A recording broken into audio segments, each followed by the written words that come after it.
Welcome to the African Climate Alliance podcast, where we aim to answer the questions, what does climate justice look like in Africa, and what will it take to achieve it? In this second season of the podcast, we are talking all things cancel coal. Over the course of the 5 episodes, we will dive into the multifaceted impacts of coal mining and the way forward for our energy future. From frontline advocates in coal-affected communities and legal experts discussing the environmental crisis to the transformative power of spiritual leaders, each episode delves into the diverse experiences and perspectives, encouraging us to engage with the urgent need to cancel coal for a just and sustainable future. The conversations on this season are hosted by Sarah Farista and Otila Nkarimen, 2 intersectional environmental activists and members of our Cancel Coal Youth Task Force, who both embody what it means to speak truth to power and call for justice and change. The task force is a small group of dynamic young activists across South Africa who are campaigning to stop the new coal-fired power. In today's episode, we are in conversation with Zen Mathe and Michael Marchant from Open Secrets. We will aim to understand the power and money dynamics within South Africa's energy landscape, as well as the lessons that can be learned for achieving an equitable and just energy transition. Let's dive right in.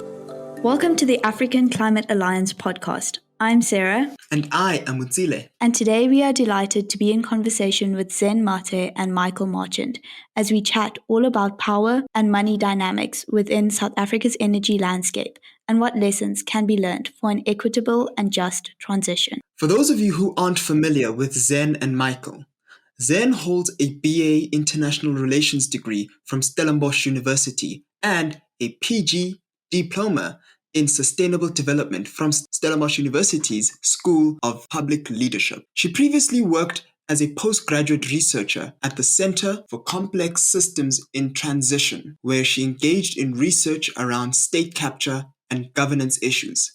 Zen is currently completing her Master's of Philosophy in Sustainable Development. Michael is the head of Open Secrets. He holds an MSc in International Development from the University of Edinburgh, a PPE Honours from the University of Cape Town, and an LLB from the University of South Africa. Michael was the lead researcher on Apartheid, Guns and Money, A Tale of Profit. Welcome, Zen and Michael. Now, Zen, I want to start with you and ask you the question, and that is, can you provide an overview of the current energy landscape in South Africa? Yes, sure. Thank you for having us. I think so. The energy landscape in South Africa doesn't exist in isolation. It exists in the context of the landscape that is being faced by South Africans in the country today. I think just to begin with, to place us quite firmly in the current context, in March 2023, an annual electricity tariff increase of, I think, 18.65% was approved by the National Energy Regulator of South Africa, so NERSA. And the increase occurred concurrently with regular load shedding. And so we found ourselves in the country where the public was receiving less electricity while paying more money for it. And in South Africa, the electricity that is generated still comes predominantly from coal, which contributes to South Africa's status as one of the world's largest carbon emitters, and to numerous serious health issues and faced predominantly by communities near power stations, oil refineries, and mines. And, South Africa already is being directly affected by rising global temperatures and extreme climate events, and is deeply vulnerable to the long-term effects of climate change, not only on the climate itself, but also on agriculture and food production and extreme weather events. So the floods in KZN, I think, is one example of the high risks and the costs of extreme weather that we were feeling in our country. At the same time, as I said, this energy landscape of South Africa isn't existing in isolation. It's existing in the context of the landscape that we are faced with in the country. And so South Africa is persistently facing high employment, and we're, youth unemployment, according to recent figures, was at 60.7%. We have social protection systems that are being strictly controlled. controlled, restrictive, or absent altogether. Those in employment are facing a decrease in the stagnant real incomes. And meanwhile, in South Africa, 1% of the population of the country holds almost 42.2% of the country's wealth. And so as a result, I think it was the World Bank in 2022 that did an assessment of 164 countries, and South Africa was deemed the most unequal country in the world. And to also give context, South Africa's current food basket stands at the average household food basket stands at 5,000 rand. So this is more than the amount that people getting the statutory minimum wage earn in a month. So as a result, millions of people in the country cannot afford enough food. And the government's response to these multifaceted crises has been incoherent and inadequate. And I think in part, yes, this is because of contemporary state capture and corruption that have hollowed out the state's institutions, but it's also because powerful corporations and vested interests that have long profited from the status quo in South Africa are resisting change in the structure of the country's energy mix while seeking control of the pace and the nature of South Africa's energy space as we try and shift in a just transition. So in South Africa at the moment, fossil fuels remain central to South Africa's energy mix. But that being said, a significant shift has begun. We have declining coal power fleets. South Africa's ambitious commitments to reduce carbon emissions on a global stage and on a country stage are being touted. There's changing costs related to renewable energy production, which means that significant new investment in renewable energy projects has begun in the country. But the nature and the pace of this transition, as we move in the energy space, trying to think through how we move from, fossil fuels to renewables, is a deeply contested space. On the one hand, the Presidential Climate Commission, which was established by current President Cyril Ramaphosa in September 2020, says that it supports the move to renewables and a just transition. And on the other hand, you have the Department of Mineral Resources and Energy and its current minister, Gwede Mantashe, regularly championing new oil and gas production while spreading misinformation about the phasing out of coal in South Africa. And further, communities and civil society voices are regularly being sidelined from the conversation, and private corporations enjoy a direct say in the nature and the pace of the change. And I think the result is then an inconsistent and disjointed approach in South Africa's energy landscape. But I think what is a central point is that whether it is continued investment in outdated and dangerous fossil fuels or a haphazard shift towards renewable energy sources, the evidence is that corporations are currently set to be the key benefactors. And I think such an approach will not address the multi-overlaying crises that we're faced with both in the energy landscape in South Africa and in the broader context and landscape of South Africa in itself. South Africa cannot afford to have more of the same as we are thinking of the shift towards a just energy transition in the country. Wow, I mean, when you started putting the numbers to it, I was thinking about how stark actually is, the reality of the situation that the country's facing, and the fact that leadership right now in the country is not particularly aware of the actual impact their decisions have. I mean, there is a strong interconnectedness from the way you were describing it between us actually being able to resolve a lot of our systemic issues and crises in South Africa and actually instituting a just energy transition that could help a lot of people in this country. You were talking about the basket, a normal food basket costing 5,000 rands. Exclude from that the fact that unemployment is at one of the highest levels it's been in post-apartheid South Africa. It costs young people 1,400 rands to look for work in an environment that you're describing there, where we're tapping into old technologies. And people depending on 350 rand grant to get through the month. It's a breeding ground for crisis. But I don't want to dwell on that. That's not really where the whole discussion is headed. I believe now I just need to hand over to Sarah because Sarah has a question.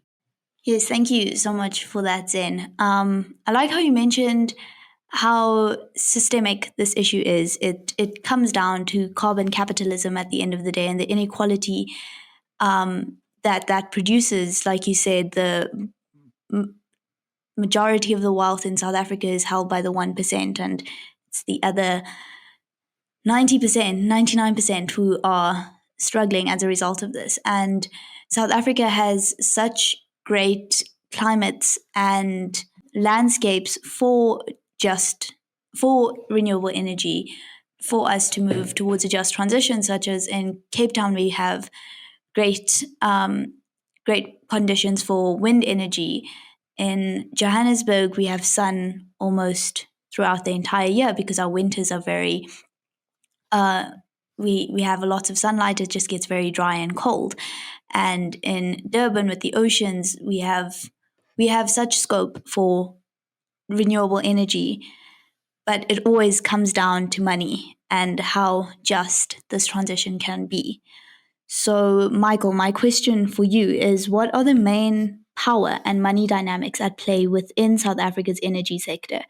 And how do they influence decision-making and resource allocation? Thanks very much, Sarah. I think that your Zen's answer and your question have already kind of told us a little bit of the answer to this particular question, which is that the kind of power and money dynamics at play in South Africa's energy sector, much like many other parts of the corporate sector in South Africa, the primary dynamic is monopolization by very large corporations.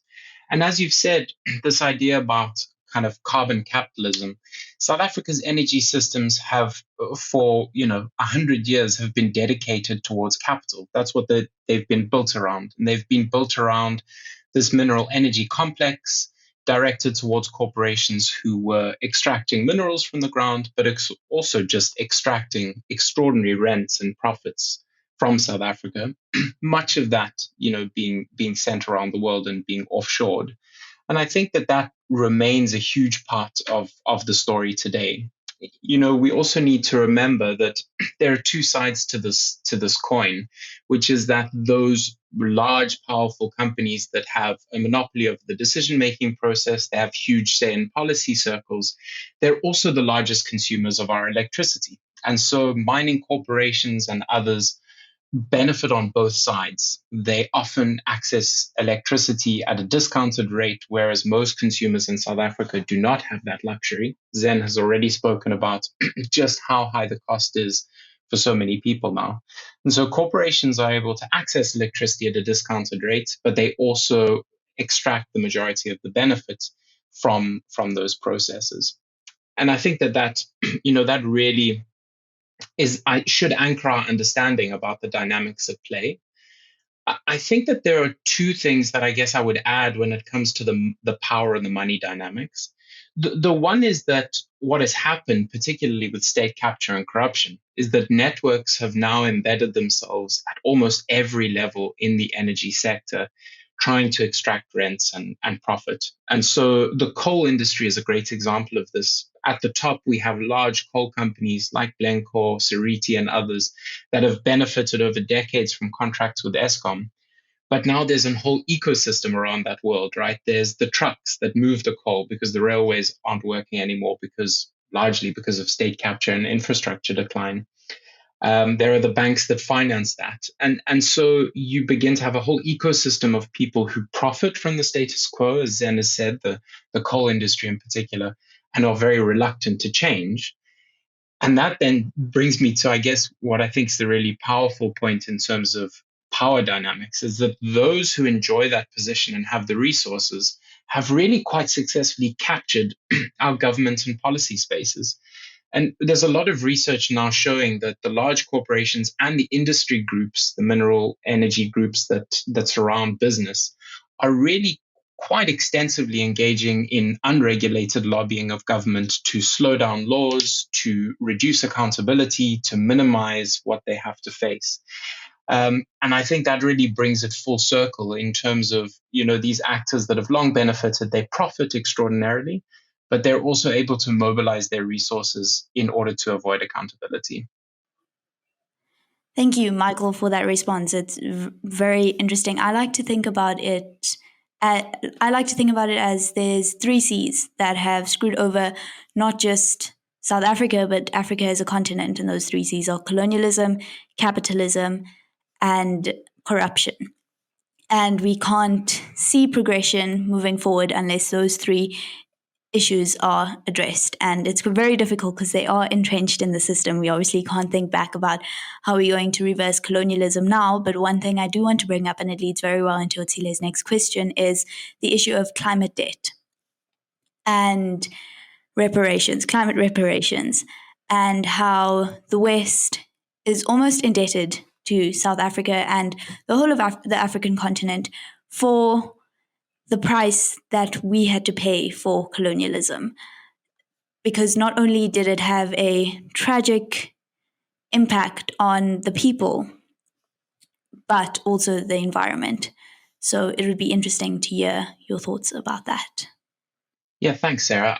I think, particularly in terms of reparations and accountability for contribution to extraordinary damage before, what I kind of often like to think of it in terms of 2 different narratives or 2 different frames of reference. The first is, as you've said, it's the debt that former colonial powers and industrialized nations that have disproportionately contributed not only to the destruction of the climate and all of the catastrophic consequences of that, but also in terms of their extraction from so many countries, as you've said.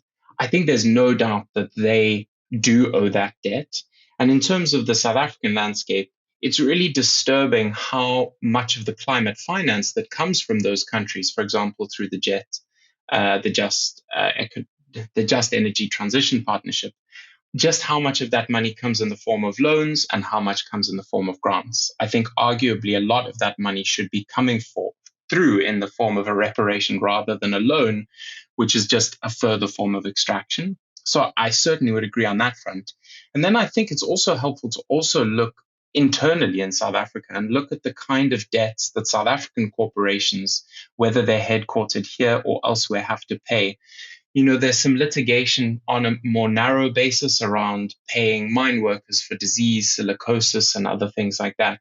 But I think there needs to be a much more systemic conversation around South African mineral energy corporations and the role they've played in South Africa in terms of impacting the health of communities, workers, and the environment, and then paying for that. And so, yeah, I'd really like us to kind of take forward those conversations in all of those ways. And then, Michael, I hope you don't mind me popping in here. I said during the break, but I just want to restate it here for the audience now that the podcast's recording. I'm talking to people from an organization called Open Secrets. So I think I need to be open and disclose things, keep nothing hidden behind the veil. I said that I couldn't help but feel as I was talking to the both of you that I'm talking to people who have seen behind the wall. I'm like a lot of South Africans. I only get this information about the state of the energy transition and the state of South Africa's energy landscape and the role that money plays in it, the role that power dynamics play in the way our country's energy system looks. I only get that picture after it's been given to a Daily Maverick and a News 24. I don't understand it or see it in its rawest form. And you and Zen seem to have that perspective. And so, I just wanted to say that to the audience that, this conversation seems incredibly adept because we're having this discussion almost less than 40 days out from the election. And I think that these are critical conversations that people need to be having about the state of South Africa's energy system, about the state of the South African economy and the way that it's been structured, not just I'm talking fiscal policy wise, I'm talking about where capital lies, where financial power lies, but I don't want to dwell too much on that. I've made my little statement. I want to actually move on to the next question because like Sarah said, her follow-up and specifically Michael's answer there to her follow-up speaks very well to this next question. And this next question is directed to Zen. Zen, how have historical inequalities and structural factors shaped the distribution of energy resources and access to electricity in South Africa? Yeah, thanks, Otsile. Yeah, and just following on from what Mike was speaking to, and Sarah's question about the three C's and the colonialism, capitalism, and corruption. It's funny because they're different, of course, but they're the same. They're inextricably linked, right? And I think just following on from Mike's answer, just on this conversation, I think in South Africa from the 1860s when diamonds were discovered in Kimberley to the 1880s when gold was discovered in the Witwatersrand, I think corporations have enjoyed control of and have profited from South Africa's economy and development policy from the very, very beginning. And I think chief amongst these corporations, the likes of De Beers, Anglo America, the Oppenheimers, I think Sarah also had mentioned that. And I think the minerals energy complex was the bedrock of the apartheid economy. So the rise of the MEC helped to establish powerful private corporations and a white elite that contributed to financing the apartheid regime.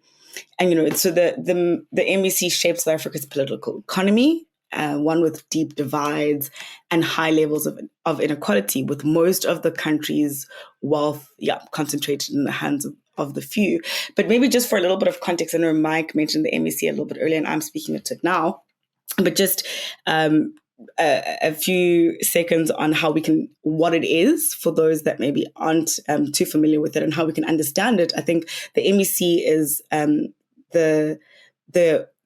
it's the system of capitalist accumulation, so based on the alignment of political and economic interests within the mining, energy, and related sectors. That has been fundamental to the structure, as I've mentioned, to South Africa's economy. And beyond that, it's shaped the exploitation of productive labor in our country. It's a system of making money from mining and energy and extractives, and often negatively. But I think just to move on from a little bit of a definition of the MEC. So the MEC was constructed on the basis of extraction and the use of fossil fuels in our country, chief amongst which includes coal. And its growth was based on the intensive use of fossil fuel energy at preferential tariffs in our country. So this was the way of producing energy by as cheap as possible in our country. And I think there are 30 companies that consume nearly half in our country right now. There are 30 companies that produce nearly half of all the, consume nearly half of all the energy produced in South Africa.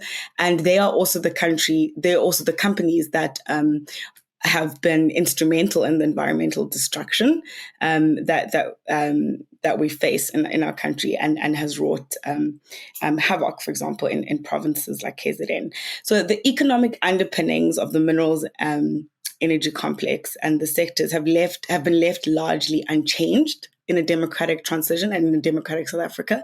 Like many other parts of the economy, those that came to form part of the new elites were brought in to benefit from industries tied to the MEC, but poor labor conditions and environmental destructions, continue.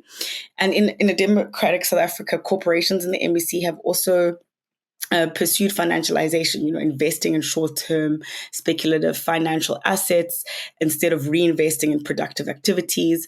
And so we're seeing we've seen in democratic South Africa, the MEC keeping everything locked in, and the only benefits have been to a small elite, if any.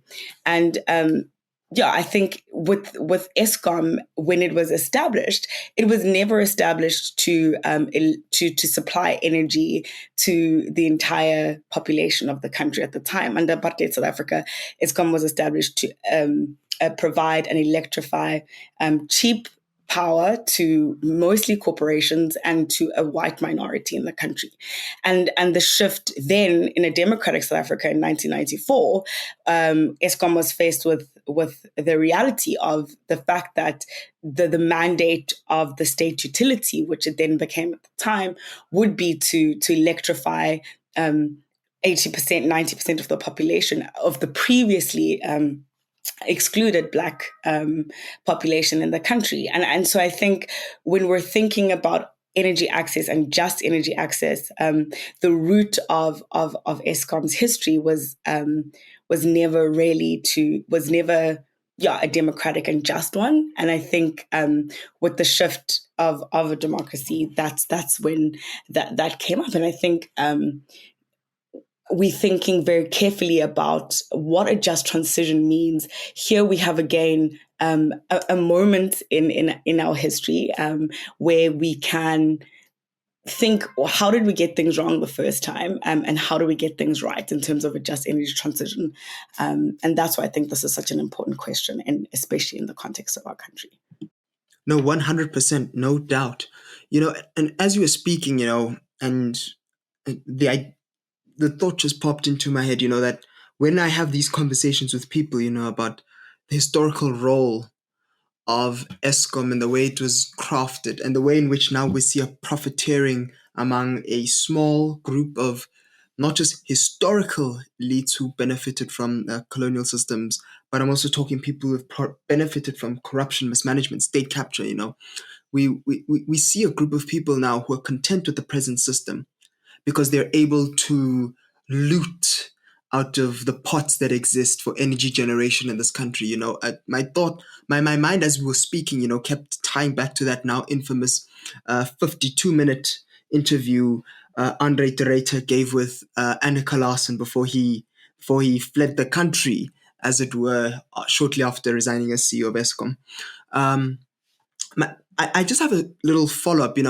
We understand from what Doreta's pointed there, and obviously what you've stated, that there is a specific injustice that's happening here with the Eskom saga. We do know energy generation in that space is influenced by, is allegedly influenced. Let me not be out there saying things without legal protections, but is allegedly influenced by a group of cartels driven by certain cabinet ministers with certain mandates in the government.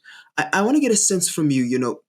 You've seen or you've heard behind the closed rooms, I'd imagine, these conversations around where South Africa's energy mix is going and the specific influence that's driving the current policy direction of South Africa's energy transition.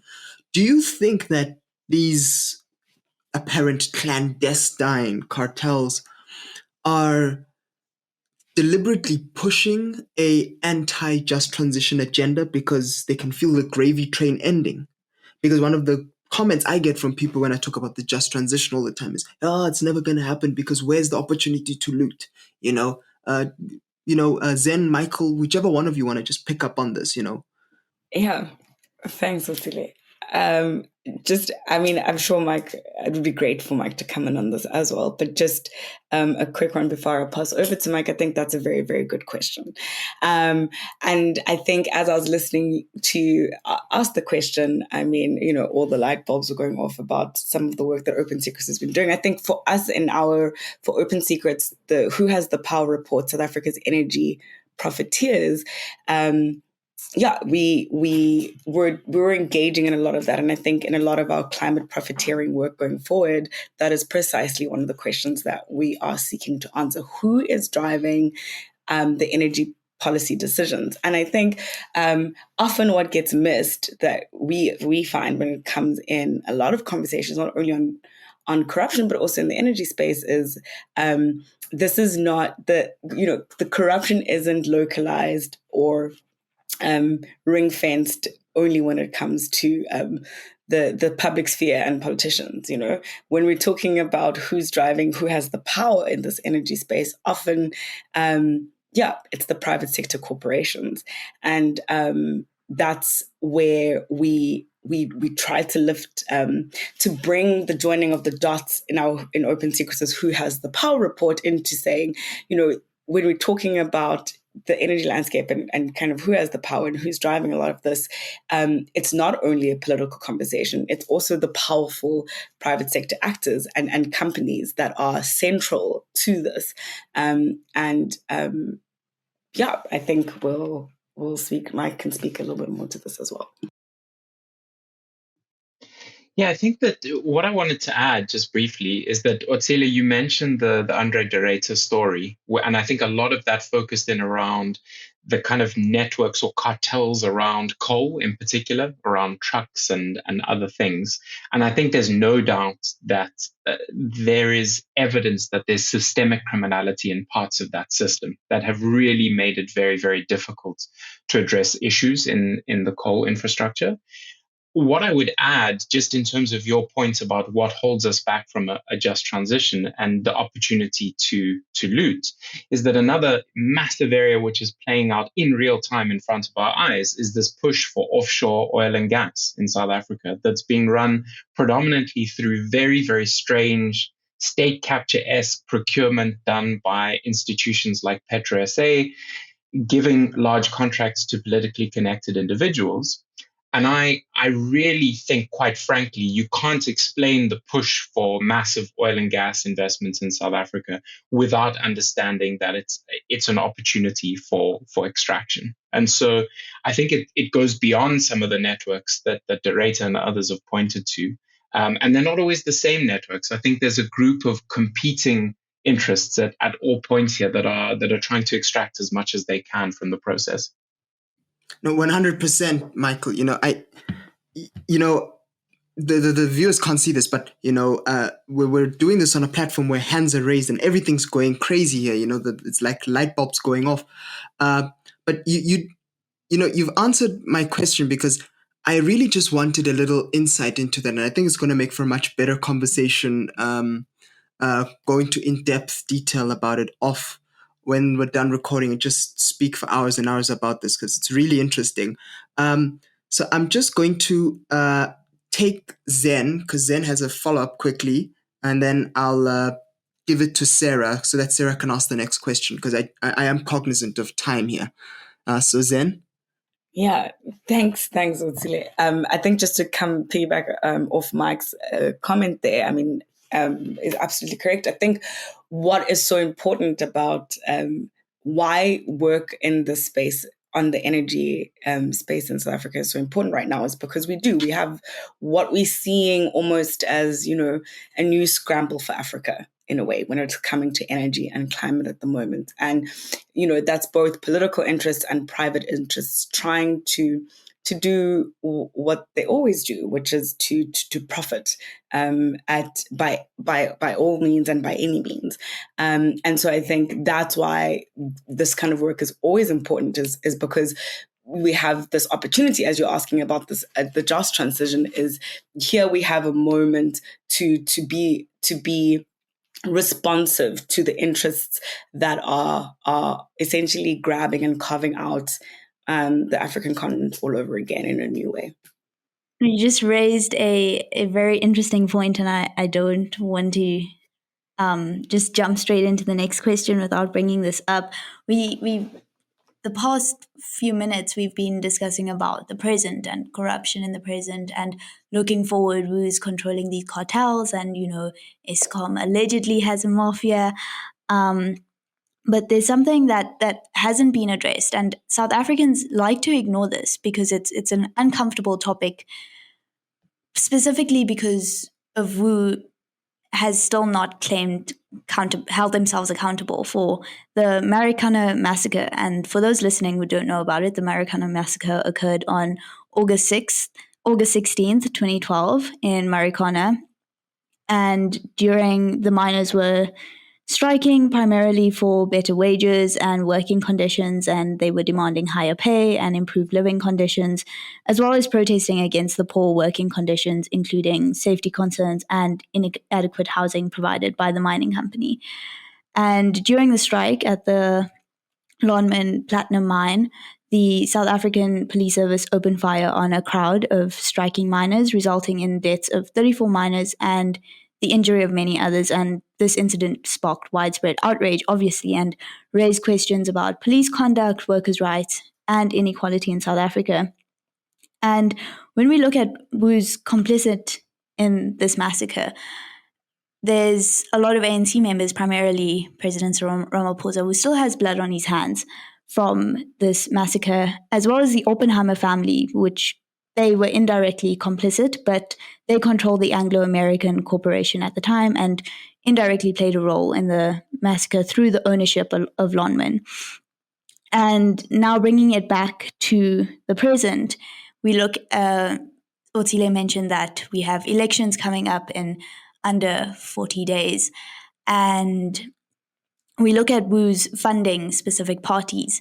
And the Oppenheimers fund many parties. And do we think that those parties who have proposed solutions to climate change and implementing a just transition, if they can really be trusted with this job, moving our country forward when their funding is entrenched in a family that exploited workers and specifically miners and exploited the environment?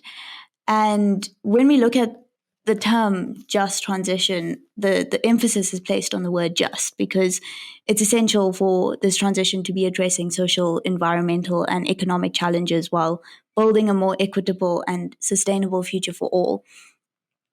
And that brings me to my question for you, Michael. In your opinion, what are the key principles or values that should guide South Africa's just transition to more sustainable energy systems, particularly in the context of addressing historical injustices and promoting social equity? We've brought up colonialism, and now I'm bringing up the Marchant massacre, but there's also apartheid and so many historical injustices that this country has faced. And moving forward, how can we guide that just transition to more sustainable energy systems and also address those historical injustices?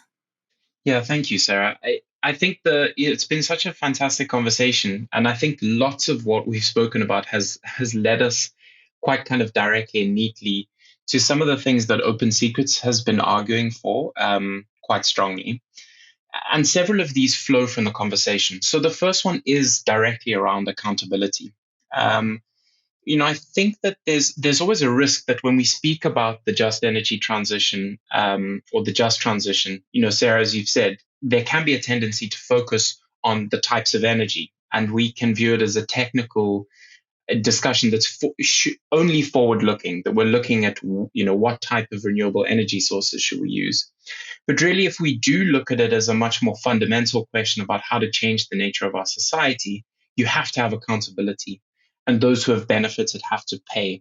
Now, there are really interesting movements for this around the world, different organizations, activists, and members of the public who are directly trying to hold corporations and governments accountable for their role in the loss and damage, both climate-related and socioeconomic, over many years.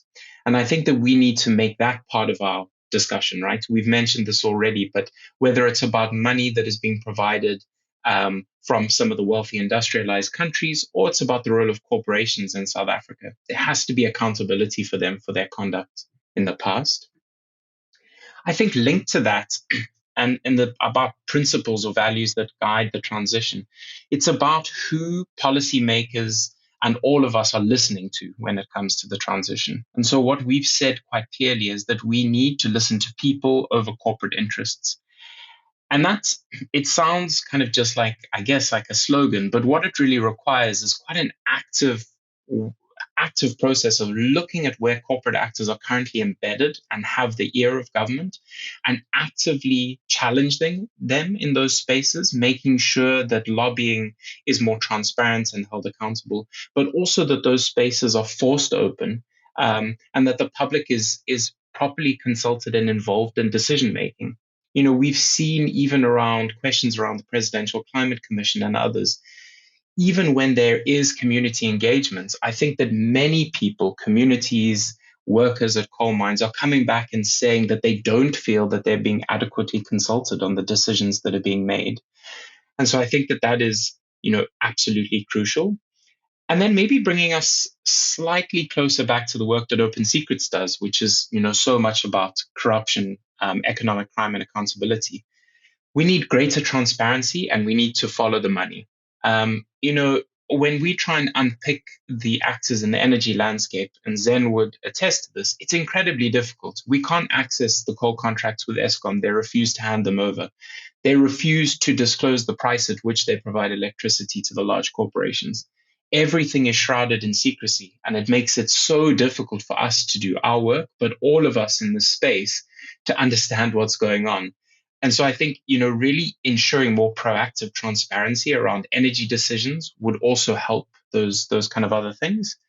And then last but not least, and that really brings us back to the point we made, in my answer to Otsile, Open Secrets thinks it's crucial to follow the money. That if we want to understand the reasons for the decisions that are being made, particularly the strange ones when it comes to our energy mix and the failure to move forward towards a just transition, we have to look to who's benefiting. And that involves us looking at politicians, state actors, regulators, corporate interests, and really understanding kind of who benefits. And so that we can start to unpick that and erode those networks. We have a long road ahead of us in terms of a just transition and all the systemic issues in South Africa that need to be addressed. But it's the works of you both that keep us youth inspired and hopeful and motivated to continue with this fight, because it gets difficult. I got very angry during this recording, just hearing about how entrenched we are in the system and how deep the issues of corruption and carbon capitalism go. But I think I just want to say a huge thank you, because by putting this podcast out and having our listeners tune in, we are conscientizing more and more people. And yes, I would just like to say thank you so much, and all the best with your studies and future projects going ahead. And we must definitely keep in touch and keep this conversation going, because it's been very, very interesting. Yes, 100%. Michael and Zen, I just want to say this was one of the most thought-provoking conversations I've had. I'm not going to tell the other guests I said that. They're probably going to hear it when they listen to this podcast, but this is probably one of the most thought-provoking podcast episodes I've ever been a part of. And the contributions the two of you made on this platform, I think it's going to really help reshape the way that us in the activism space with regard to climate look at this just transition fight. I'm not sure what the audience is feeling, but if they're anything like me, halfway through this conversation, they probably opened up their Instagram and checked if they followed Open Secrets. And if they didn't, they probably clicked the follow button there. And on their Google Safari or their Firefox, whatever platform they use, they probably have saved Open Secrets as one of their favorite websites to open on their social media. There's a phrase there that I see. It says power and profit, truth and justice. You two have clearly today on the podcast proven that power is actually found in truth and justice. And so thank you so much for coming on the African Climate Alliance podcast. We are incredibly grateful to have had the two of you here. For more information on the hashtag Cancel Call campaign and the court case and how you can get involved, visit www.africanclimatealliance.org/cancel-call. All links will be left in the episode description. Catch you on the next episode.